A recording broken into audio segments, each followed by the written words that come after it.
So, hey, everybody, I'm here with John from 1905 New Media.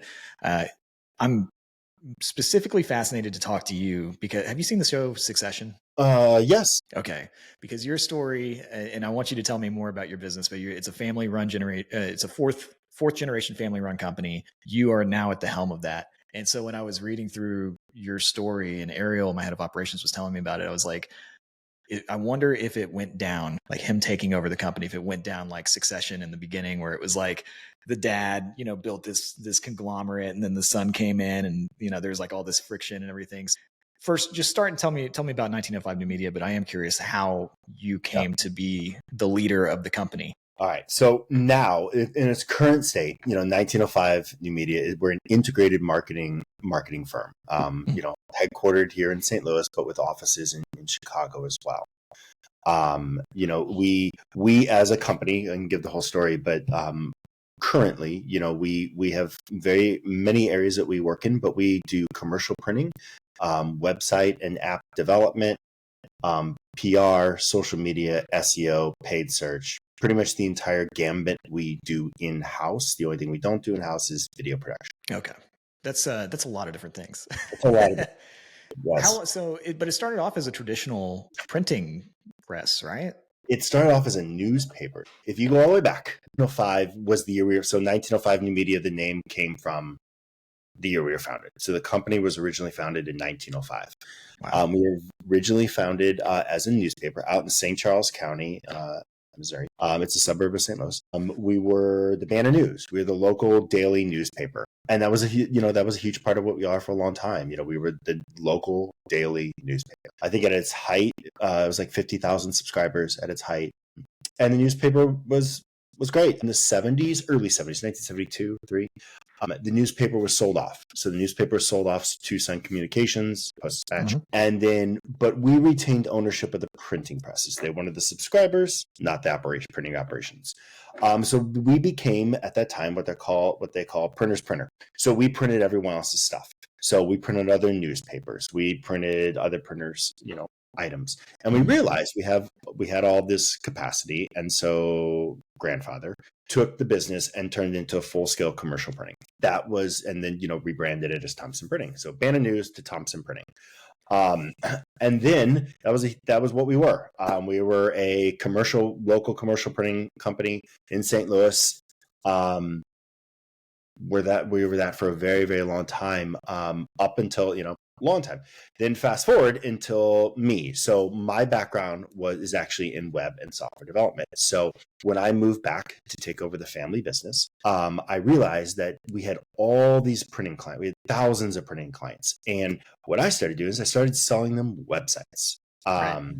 Kind of crazy. It was me and one other developer. Didn't know what we were doing, but it worked a little bit too well because we had established all these relationships with these clients, so they trusted us. So we realized as it started exploding and we started taking on more and larger projects is that we needed processes. We had zero processes. We were literally winging it. I mean, me and a developer, I was designing them, halfway coding them. He would code out the stuff that was a little too complicated for me. So that kicked off a series of acquisitions because we realized in the printing world where I grew up, there's a concept of controlling the deliverable. So in printing, there's a lot of aspects to printing, right? You sometimes need dyes. You need to put a varnish on a job. There's a lot of things that could be done in printing. And what was always instilled by my father is control the deliverable. So when you control the deliverable, you don't have an outside vendor, right? You do it yourself because if the vendor messes up, you can't go to the client and say your vendor messes up. You hired me, I messed up. So with that controlling the process, I realized we could build those processes or we can acquire those processes and then just make them our own. So that kicked off a series of acquisitions where clients started asking for more services and we went out and we bought those services. So, we needed better processes for the web team. We went out and bought a local web development shop. Clients started asking for SEO and page search. We went out and bought an SEO company, PR. It went on and on. We've done 7 acquisitions to date. Okay. And what makes our company unique is that when we went out and we bought those companies, we didn't go out and say, all right, we're going to buy you and you follow us and we just want your book of business. It was the opposite. The book of business, the revenue that came with it was kind of like icing on the cake. What I wanted Sure. was the processes and the team. So our leadership team at 1905 is made up of all these former entrepreneurs of businesses that I've acquired. So our leadership team is probably one of our greatest assets because there's so much, industry experience and intelligence in the room. The only problem is you have a leadership team full of type A personalities, and sometimes everybody has their idea is the best idea, and nothing ever gets done. But it has made it so that when we go to market and we talk to clients, I mean, we are truly, I know every single person says they're one-stop shop, but I truly don't know another agency or printing company, vice versa, that has all of our capabilities and can do them all in-house. And then cross-market, like that. We are truly unique in that regard. Interesting. Yeah, that actually, this reminded me of a story from 10 years ago when I first started out in business. I started a blog, millennialmoneyman.com, and that was like my first thing that I really started making money with online, and I quit my teaching job to do that and all that. But I started a small digital marketing agency because I was broke and blogs didn't make money very quickly back then. So that way. Let's try digital. Yeah. So I was working with a jeweler, the guy that did my wife's engagement ring. And one day he asked me, he was like, "Hey, we want to do a magazine, a full page magazine ad in a first class." It was like a first class section for United or something like that. It was just, he wanted to do that. I had no experience with it. So I had to very quickly go and talk to a bunch of people in my area that could maybe do it.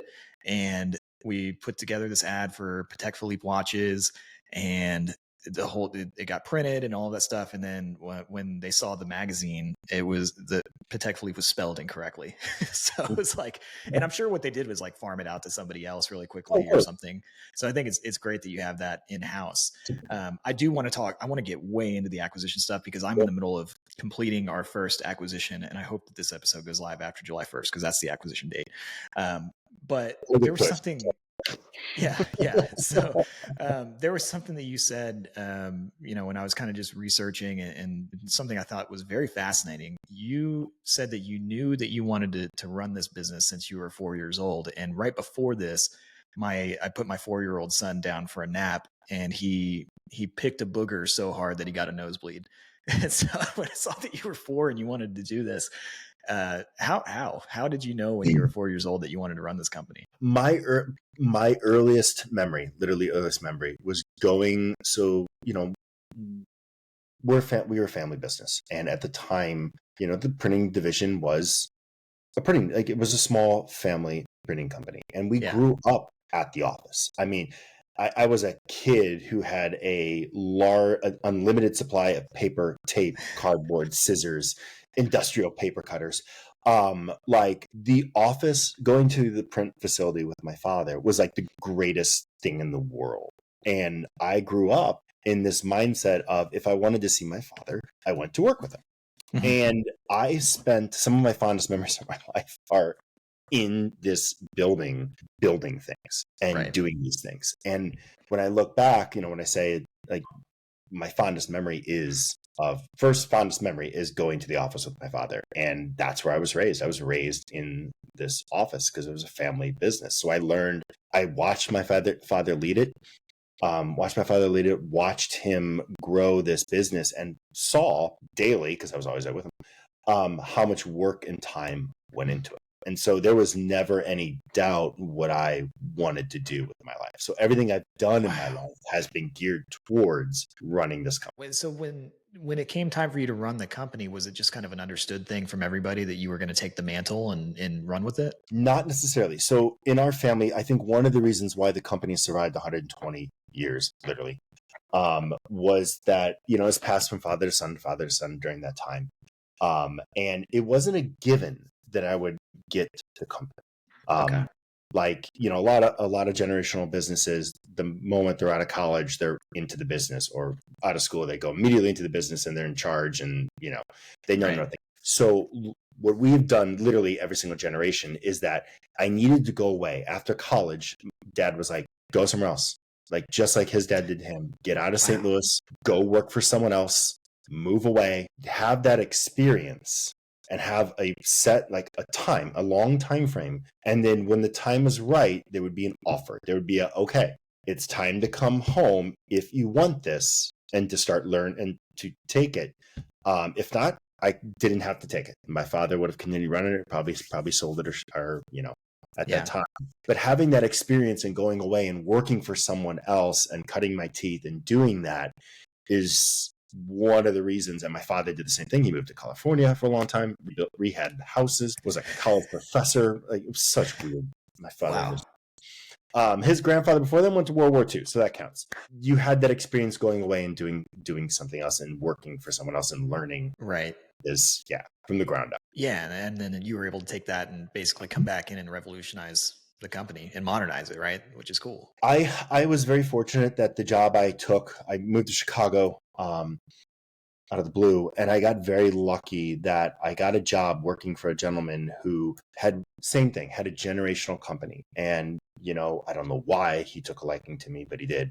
And he always knew one day I would leave and I would go do this. And so he helped me connect me with people that no 22-year-old should ever be connected. And he brought me in on things that no 22-year-old should ever be brought in on. And so I watched him run his business. And he did the same thing. It was actually a electrical contractor, large electrical contractor. But then he started doing the same thing with his business, diversifying it, right? He bought a technology company. He bought a low voltage. He bought a building management company. All these things that kind of fed together and continued growing the business from there. So when I left, I came home with this model of potentially taking the print shop and then expanding it into many more. Plus, I came back with a very large book. I came back with contacts that I was able to then nurture and sell to and help grow the business. So I want to switch back to the acquisitions really quick because like I said before, we're just finishing July 1st. We're finalizing an acquisition. I want to say it's a done deal, but I'm going to knock on wood. You never know. But it's been an interesting process. I had absolutely no experience acquiring a company before. This was a very friendly deal, but it's very similar to what you were talking about. So it was actually good to hear you talk about this because we're acquiring it's an accounting firm. We're acquiring accounting firm. It kind of fits in with some of the courses and programs that we already sell here. We do bookkeeping and we teach people how to start businesses, but one of the, is like the revenue that comes in from it is great. It's awesome. But the thing that's been the most helpful is that the former CEO is coming on and now she's our head of sales. Right. We've got the founder of the company is coming in as a consultant. Like I'm getting all kind of like a board of advisors almost that they're coming into my company. But it was a very eye-opening process trying to figure out the acquisition stuff, just going through the numbers and doing all the due diligence, all of that. When you went into your first one, was it difficult? Was it a pretty easy deal? Was it hard? Like, did you have any roadblocks? The first one was a, lack of a better term, sweet deal. Okay. The first one, me and another gentleman are in a program called EO, Entrepreneurs Organizations, St. Louis. We were both in it, and he was actually in my form. And his business, we like broke EO. Like EO rules is you don't do business together. Totally broken by my not broken the rules more. But his business is struggling. And he's like, what happens with a lot of entrepreneurs? They have this great idea and they are really passionate about what they do. They're passionate about the work. But the aspect of running a business, like bookkeeping, payroll, the things, the hard part, they hate doing, or they don't have a passion, right? They don't have a passion for it. They don't know how to do it. And he was the same way. He had grown this business to a point and they were starting to fracture. And he's like, man, I just don't want to do this anymore. But he wanted to continue to build great websites and great applications. And at the time we had too much work and couldn't deliver rules. I'm like, hey man, tell you what, why don't you let me acquire you? You come in and you run my entire dev team. You run the dev team. You take over this process. His name is Breeden Jones. And it was the model for all it worked unbelievably perfectly. It came in, everything was fantastic. Breeden was literally my right hand for 6 years. Unfortunately, he had a very rare form of pancreatic cancer and passed away. But he was there with me through every single step up until 2 years. He passed away 2 years ago. He had helped, like, and there, we had this model, and we mapped out. It's still very fond that we still talk about our company. We did that deal, and we're like, man, that deal was so great. So we got together in a conference room down at CIC when we were still at that space, and we literally mapped this out on a whiteboard. And like, okay, next we want an SEO company. Next, then we want a branding company. And we literally mapped this out. And we had these crazy ideas, right? Crazy ambitious. We're going to have 50 people by this amount of time, this much of revenue. And I still think back to that moment going, man, everything we mapped out literally happened exactly how we mapped it out. We hit every one of our goals. Wow. We did every one of our acquisitions exactly how we mapped it. And to think back going, good God, talk about luck. Yeah, that's crazy because I don't feel like anything ever goes the way that I've thought it was going to go in It's business. still since that point, nothing has gone as planned. But it's just like, God, how did that happen? Okay, I was like, man, I'm talking to the Oracle here. No. Everything since that moment, no.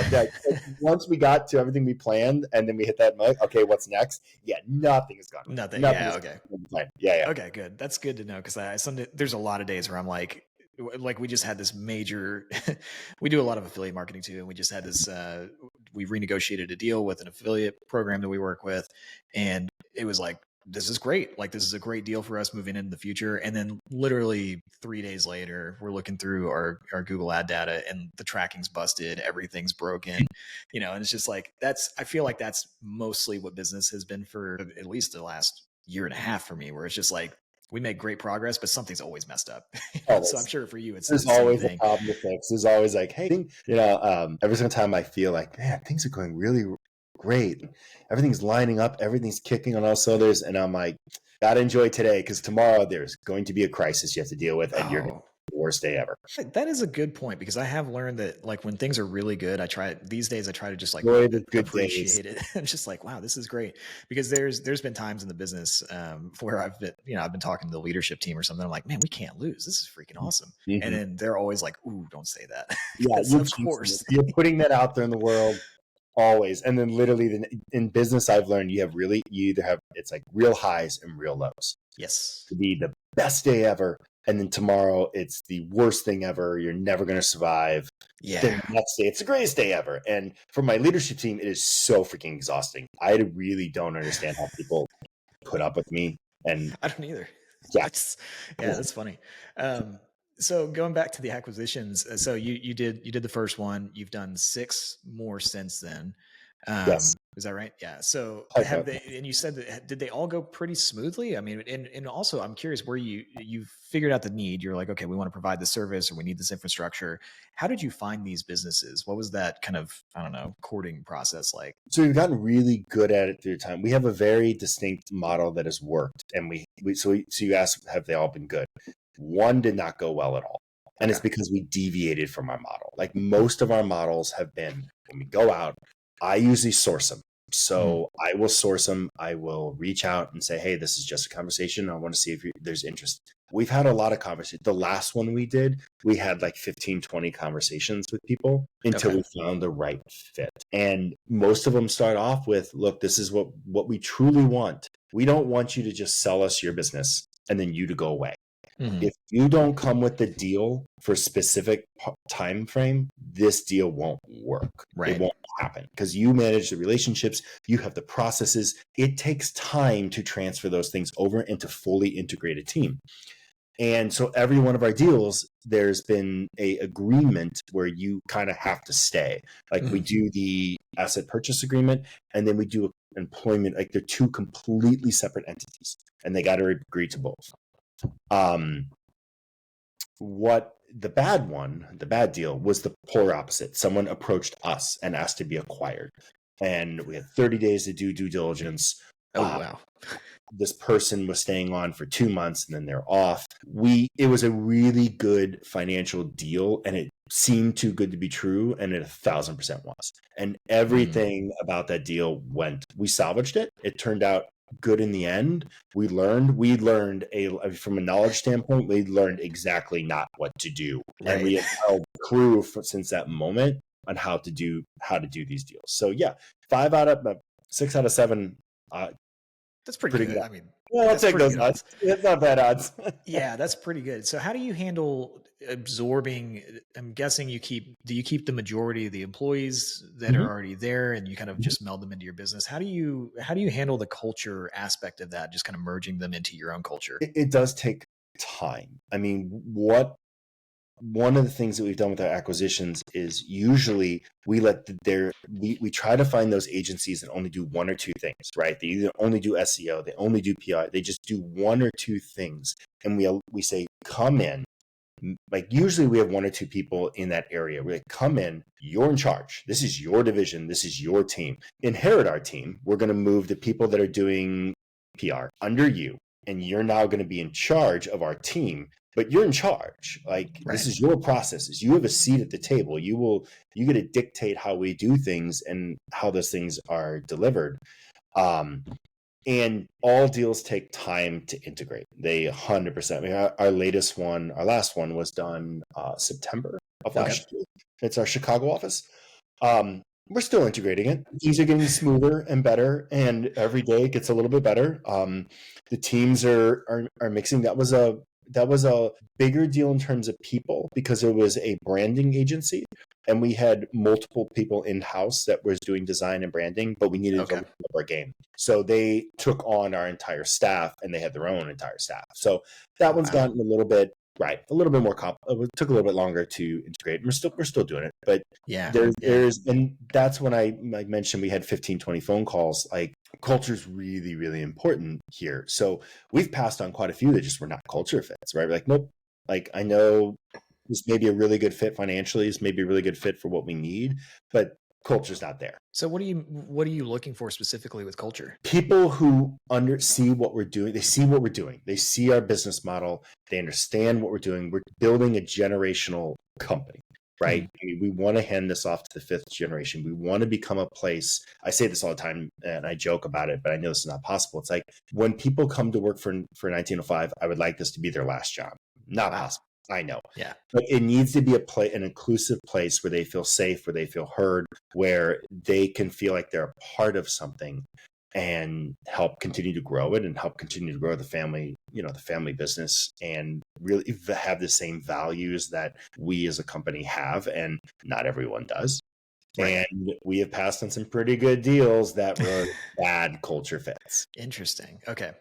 So I'm guessing you've done all these acquisitions and then the AI stuff came about. How did that change? I mean, because honestly, that impacted our company in a lot of bad ways and great ways. Like it's been a very mixed bag of how it's actually impacted us, but it certainly has changed a lot of things very quickly. And so I'm curious with a company your size and all these different moving parts when basically ChatGPT started working, a couple of years ago. Like, how did that impact what you're doing specifically? Because I know it's very entrenched in the marketing world and everything that you touch, probably. Yeah, I mean, this company has survived 120 years because we always seem to be somehow. I mean, I don't know if it's pure luck or it is definitely not insight or being smarter than anybody else. It's pretty much luck. Yeah. We always seem to be a little bit ahead with what we do in our next evolution. Like we in the 70s when we saw the newspaper industry was booming. Why would you sell off Right. a newspaper? When we went to commercial printing, we were the first printing company west of the Mississippi to purchase a web offset press. Wow.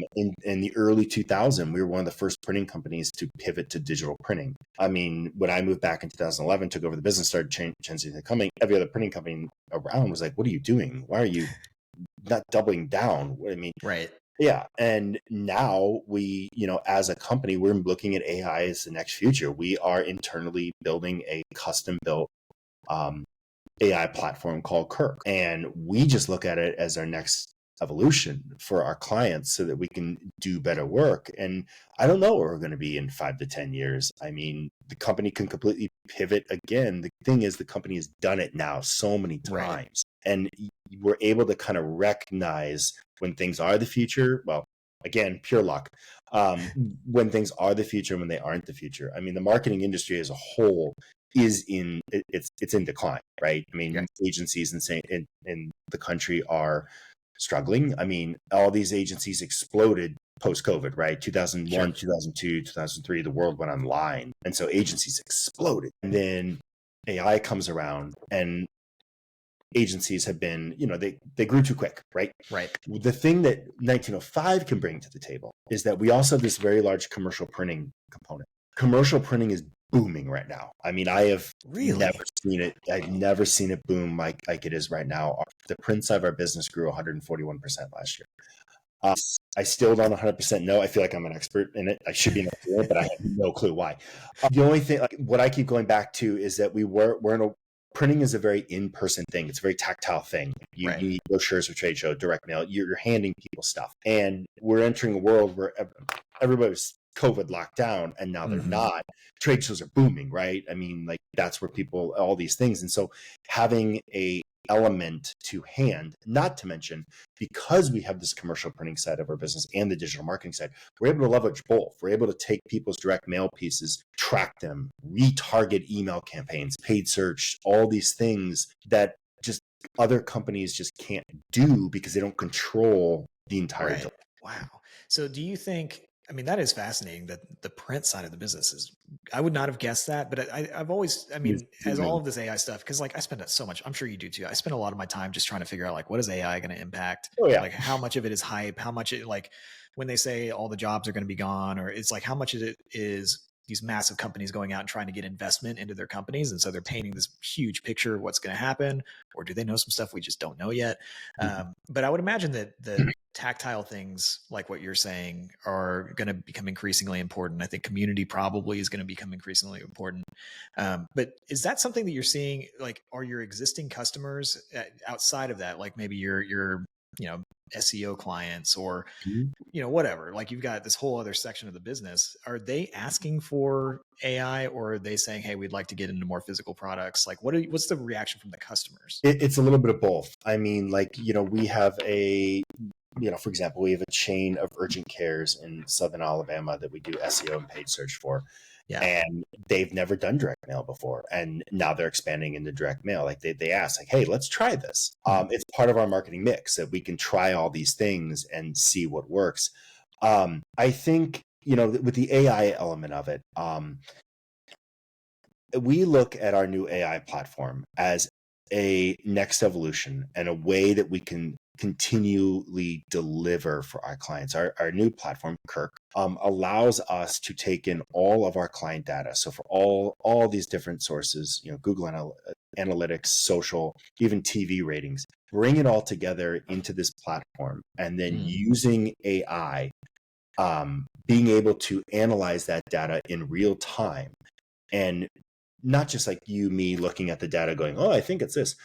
Being able to use AI to go look at that data to kind of make predictions on how that content should be written. So, and then be able to allow us to pivot more quickly. So in the old days, like a year ago, Right.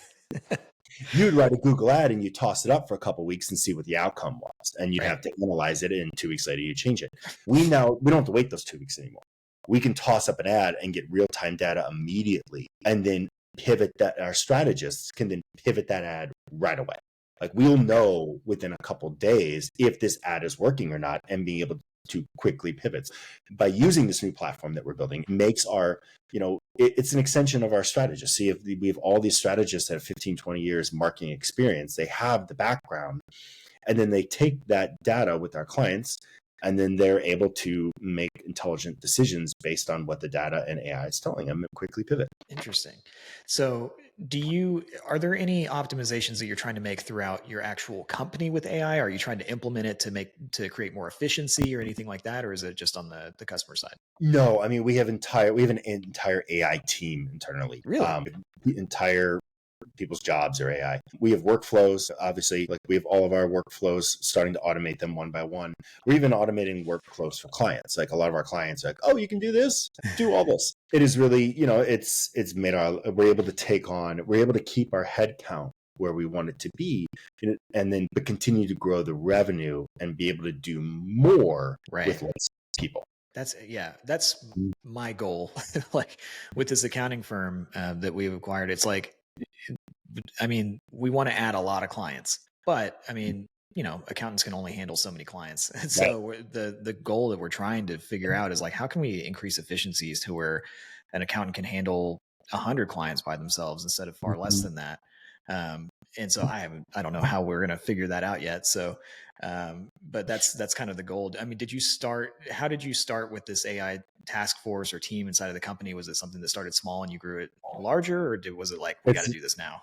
It was another one of my crazy ideas after a conversation with Keisha Hannock, one of our director of digital search, and looking at these things. I mean, I always have freaking ideas. Usually I get bored of the ideas and I move on to the next idea while the team is still working on the idea that I had.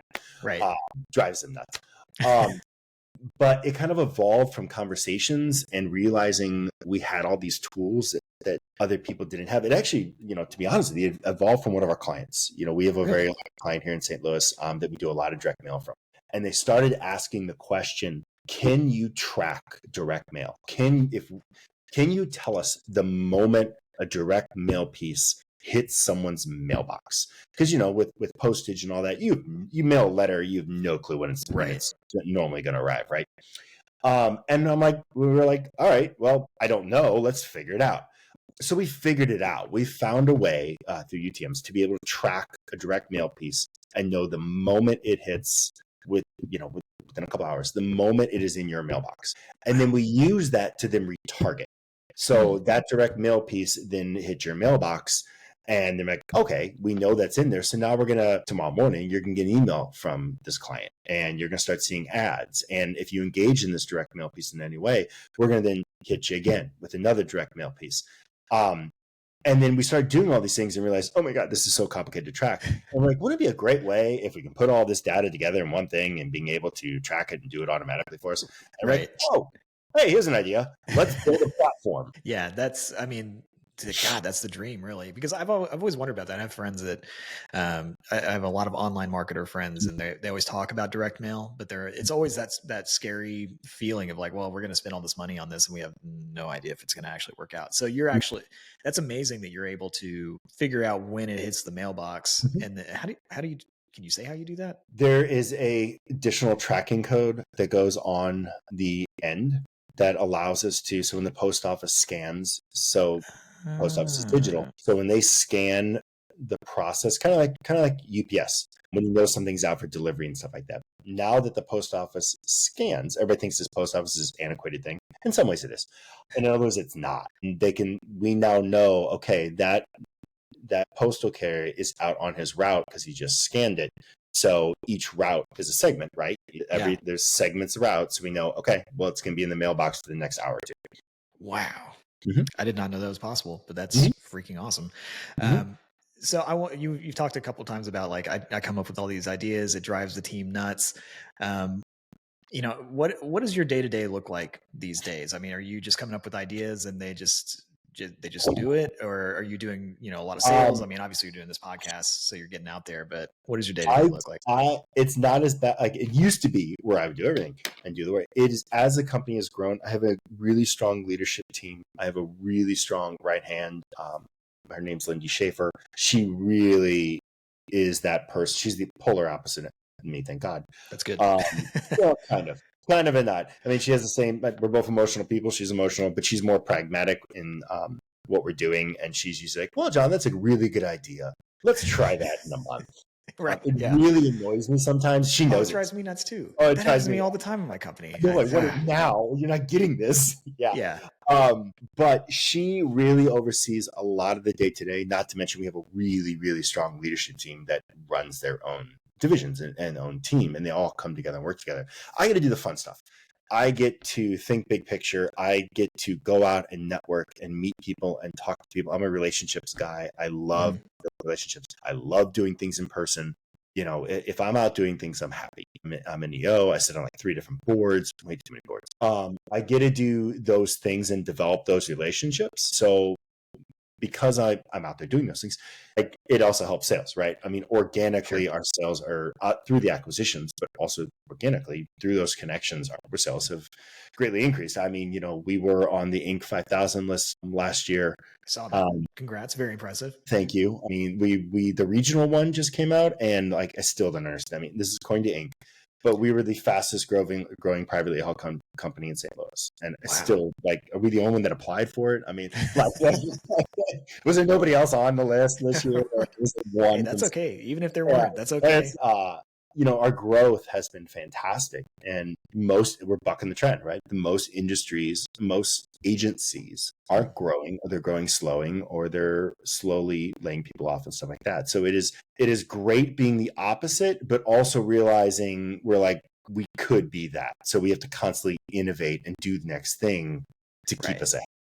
So for your operational structure to kind of give you the freedom that you have to go out and come up with ideas and somebody else basically implement it, was that something that grew organically? Did you adopt a system of some sort? How did that happen? It came through acquisitions, because we built out that leadership team. We follow a thing called EOS. Oh, we do too.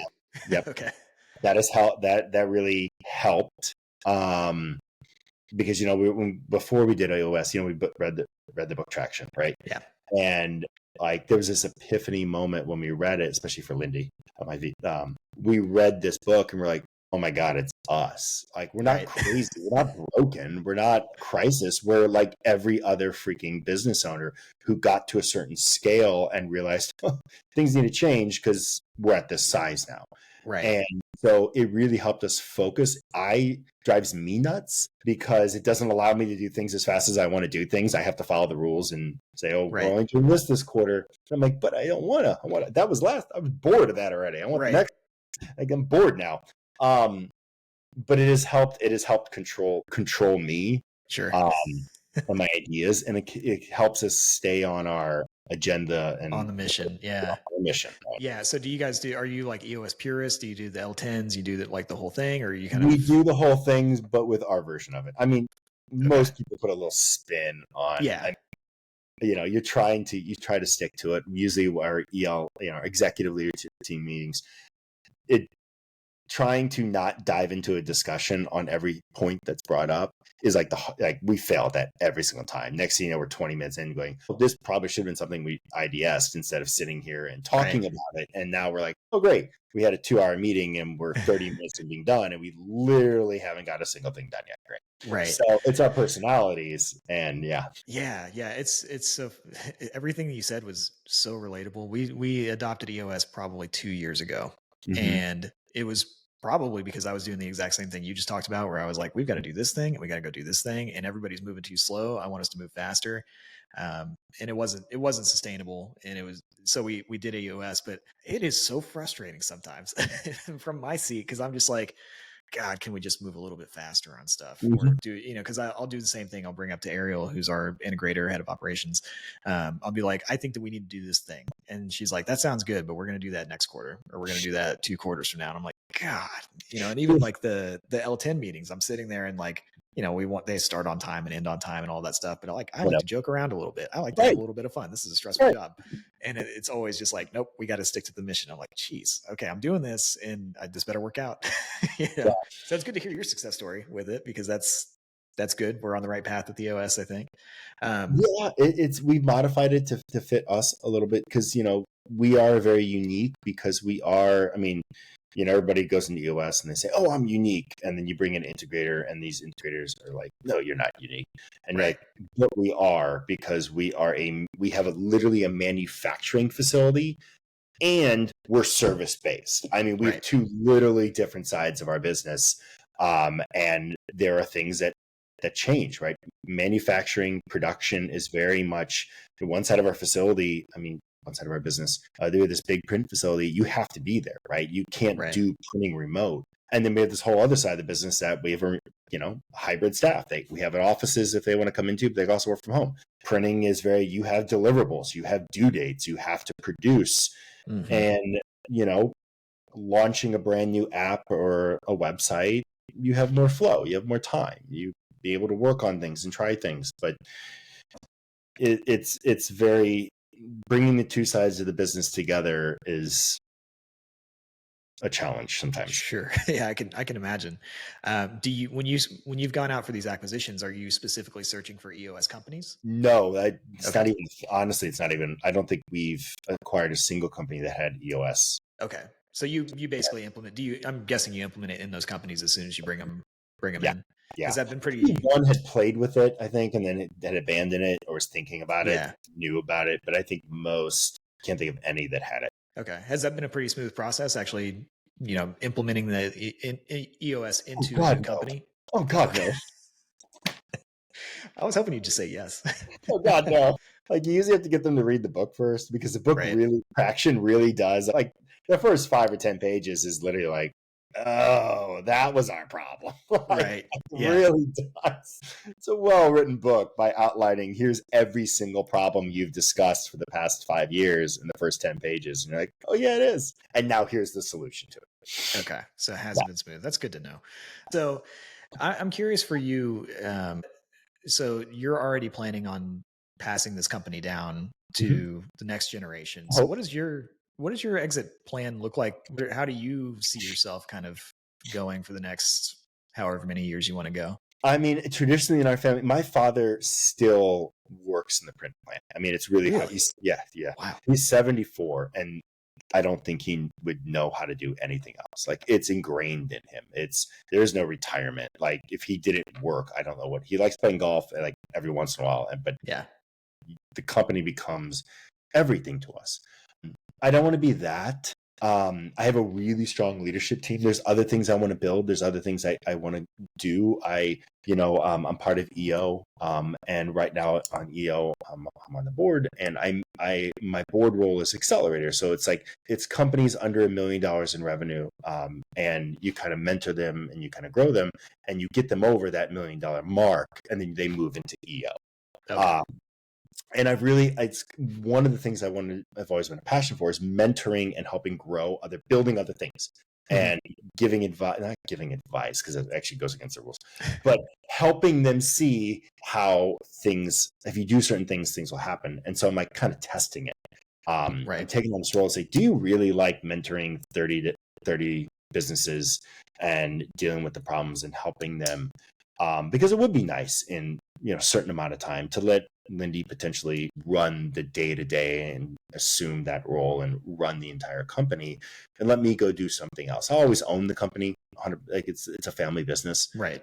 but to go do something else and to build something else and would be enjoyable. I mean, I have 2 children, Lily and James. They're younger, they're 7 and 11. I would Okay. hope that one of them might want it. It's not. They have to find their own path, right? I mean, my daughter loves coming to the office with me. It's like one of her favorite things to do. She kind of sits at the computer and plays and like pretends she's on the phone taking customer orders, and then next thing you know, she'll get on the phone again and like start like, oh, I don't know where that order is, and then is she actually on the phone with someone? Like someone's watching her, right? I mean, is Right. she actually having a conversation with a client that we need to have to step in? Like, wait, what's going on here? But she has the same brain as I do, and she really likes going to the office. But I don't know. The kids need to find their own path, and if they want the company, hopefully, knock on wood, we're still around in 20 years. It'll be there for them. Right. Not, I don't know. Ask me in 20 years. That's future John's problem. It's Right. his Yeah. problem. Yeah. It's funny. I asked just for fun. I asked my son. I don't think my son knows what I do at all because I work online. I work from home, and like he just sees me working on my laptop. So I'm not sure. But I'm like, dude, would you like to run Daddy's company someday? And he's like, no. It's like, okay, well, fine. But he's 4. So do you, in a perfect scenario, do you imagine one of your kids being the CEO and one's the COO, or do you think? Is there one that seems like they're more likely to want to take it? So one of the things, and we'll see what happens. It's never really come up yet. I have 2 sisters, and neither one of them wanted the business. They're Really? polar opposite of what's needed. It survived by being passed from one person to another, like full ownership. One person assumes. You don't have that. You start splitting up the ownership of a company. Next thing you know, you're Anheuser-Busch that Right. realize their business got bought out from under them. So it really does need to pass from one to another. So far, it hasn't been a problem. We'll see if they both want it. You figure it out. Then future John's problem. Yeah, I mean, God, it's such a big question. I It wonder. really is. I wonder all the time. Like, I wonder if he's going to want to do anything with this. Mhm. But I still haven't decided if I'm going to just build it and exit. I'm guessing that's not even in the vocabulary for you, an exit. No, I mean we've gotten offers as everyone has. I mean we've had people reach out and asked us to sell, and it's always no. Right. We're in acquisition mode. If you want to sell, let's switch the conversation here. What are you up to? Yeah. But For the foreseeable future, no, it is not part of that vocabulary. You can never say never, right? You never know Sure. what's going to happen. We don't know what the industry is going to be in 5 years. For all we know, we'll be barely in business, and I'll be like, yeah, please buy it. You can never be so short-sighted that you're not going to say no. Never, never. But right now, no, that is not. The answer is Yeah, yeah. that makes sense. Yeah. So when you do get to retirement someday, 20 plus years from now, and It's one of the retiring. kids takes it over, are you going to keep doing marathons? Yeah, I mean, the marathons. Running is something that I really have I really enjoy. It's the nature of our business is 100% on, right? I mean, we run some pretty big applications for our web printings 24/7. We handle a lot of crisis communication. I mean, we are always on. It's the nature of an agency. So running is like this thing that is the only time I get to myself, like literally the only time. I never run with headphones. I never I come up with my craziest ideas on my run. But I've always had this mentality where I leave my phone in the car, and it's like, well, if there's a crisis, the crisis will be there when I get back to my phone. Like it'll be waiting for me. So enjoy this next hour to two, because this is all you're gonna get. And like it has become something that's really important to me. I run every single day. It would be nice not to be tired all the time, like working, to be able to put a lot of time into running and energy. I will have to see if my body holds up as I get older. But I've been running since the age of like 16 and 40 something now. So I don't think it's going to change anytime soon. Yeah. Are you planning on running any? Because you've run a marathon. When I read this, I was like, "What? You've run a marathon in every single state." Do you have any other upcoming ones coming up, or? I just finished one literally like 3 weeks ago. We're in the off season now because summer, it's way too hot to do anything. I'm gonna do the Toronto Marathon here in October. That's the next one up. It'll be number 61, I think so. Jeez. And I usually try to do like 3 or 4 a year. It depends if I get injured. I get injured all the time. It's a lot of. I mean, do you still run twice a day? Yeah. It depends on the day. Right now I'm in maintenance mode because it's 1,000 degrees outside. Sure. Yeah, right. So usually in the summer I back off and I'll do like 34 miles a week and just get the miles in. Don't worry about pace. Get it done. Because I do not like the heat. I find summer just miserable. Usually I'm hiding in my basement going, this is too hot to come outside. Yeah. I live in Houston and it's... Oh, okay. So it's hell. Got it. It's literal hell. Every year I talk to my, I'm like, I want to move so bad, but it's like, spring hits or fall hits. And I'm like, it's fine here. But the goal is, and in July and August, I got to get a summer house in somewhere in the coldest possible place. That's why he's guys. Yeah. Where did you run the marathon in Texas? Dallas. Okay. Yeah. It gets freaking hot there too. It must've been in the fall or spring. Back. Yeah. I lived in, so like when I moved away, I said I went to Chicago, and that is probably, I go up there quite a bit. We still have our place up there. We have now a physical office up there. So I'm up there a lot. I'm actually going there next week for a while. But running in Chicago is like my favorite place to run, because that lake front, oh my God, so beautiful. It's my favorite place. Yeah. Eventually we will probably move back to Chicago. I'm pretty sure my team pretty much thinks I bought out a business in Chicago just to have a reason. Just to be there. Just to go out there. Like anytime something comes up, they're like, "Oh, a client wants me. I'll go. I'm up. I'm on a plane. Don't worry about it." Even in the winter, because I've been in Chicago in the winter. I love the winter. I like it cold. I'm that one crazy person when it's 10 degrees outside that has shorts on, running outside, and people are like, "What's that freak doing running around?" It's not normal cold there in the winter. It's I like crazy. It. I love it. But running along the lakefront trail, there's a 13-mile trail that runs along Lake Michigan, and it is the most beautiful trail. It's not even a trail, like it's like 1,000 people on it, and it's like 10 feet wide. But when you run along and like the lake comes right up, and you see, like, if you run close enough, you can get like the surf hits you while you're running, and it is just, and there's nothing but the beautiful Chicago skyline ahead of you, and then this beautiful sunny Lake Michigan to your right or left, and it's just, one of my favorite places to run on Earth. Yeah, I used to spend a lot of time there in the winter. I'm not a fan, but I'm glad that you like it. So, John, I appreciate you coming on, man. This has been a fascinating conversation. I think your story is awesome. If somebody wants to work with 1905 New Media, what's the best way for them to get involved and reach out? They can just go to our website, which is about to be relaunched here in a couple months. The 120-year anniversary, we're rolling out a brand new brand. September 25th is literally our 120th year. We're going to roll out an updated brand new website and all that. But until then, they can go to 1905newmedia.com, and there's a Let's Get Started tab, and fill that out. And either I or one of our amazing strategists will reach out and set up and have a conversation, see if we're a good fit. Awesome. Well, I appreciate your time. I wish you a lot of continued success. Sounds like you're crushing it, and you've done some really cool things. So thank you so much for coming on. Really appreciate the time, and we'll talk soon. Sounds great.